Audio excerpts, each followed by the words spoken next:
The Pharmacist. Hi, I'm martial arts master Bill FitzPatrick. Well, the other day I was at CVS picking up a prescription. Ahead of me was an old lady getting her pills. The clerk asked the old lady if she would like to speak to the pharmacist. In a loud voice, the old lady said, "Yeah, I better. I had really bad diarrhea last night." The young pharmacist came over and the old lady said, "Well, I took the red pill and the yellow pill and I had loose stools and I couldn't get to sleep." The pharmacist is thinking, what do you mean yellow pills and red pills? The old lady said, "You know, the pills that you gave me." Trying another tack, the young pharmacist asked, "Did you possibly eat anything else last night?" The old lady said, "Well, of course I ate something else. I finished the burrito I bought home last week from the senior center. Yeah, there was a little green on it, but I didn't eat that. I cut that part off."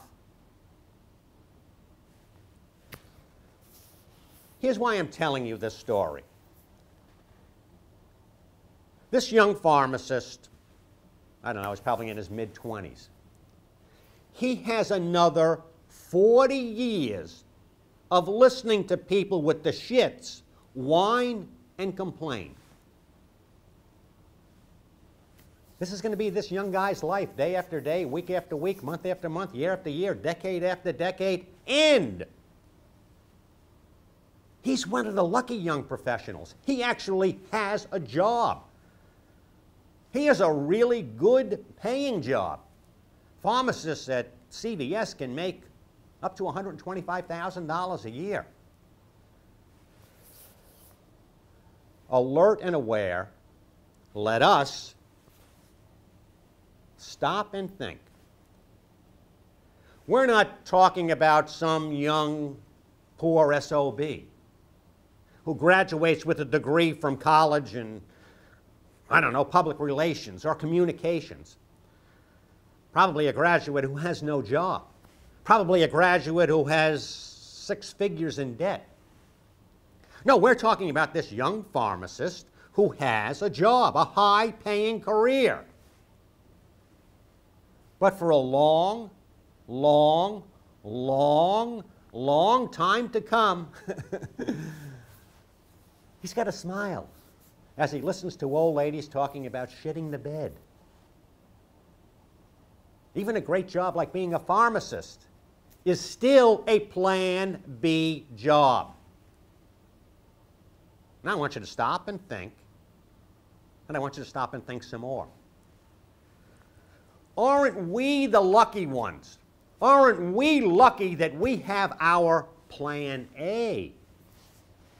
Buy 6 properties, pay off the mortgages, love your tenants, create a family dynasty of wealth that can last, well, if your kids are smart, last forever. Do you know what happens in most jobs after 15 or 20 years? Tell me. You know what happens in most jobs?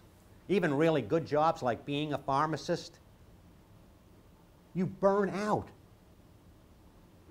So, in 20 years, do you want to be the burned out pharmacist who starts sneaking a few mind-numbing pills home every night because day after day of listening to people with loose stools is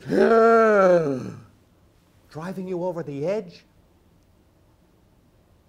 Or, if you follow Plan A, do you want to be the pharmacist who in 20 years has the option, yeah, the option, the power, the control, the choice, to one day hang up his lab coat and never walk into a CVS again?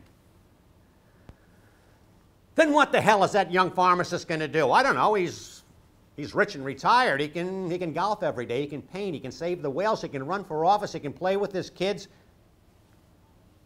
He can pretty much do whatever he damn well wants to do because back in his 20s, he made the choice, and he chose Plan A, and he completed Plan A. Whatever your job, you have to be ambitious. You're on one rung of the ladder, you figure out How do you get to the next rung? 50 hours of hard work a week. 40 hours to pay your bills, 10 hours for plan A. In 20 years, is your day going to be listening to some old lady talk about shitting the bed, or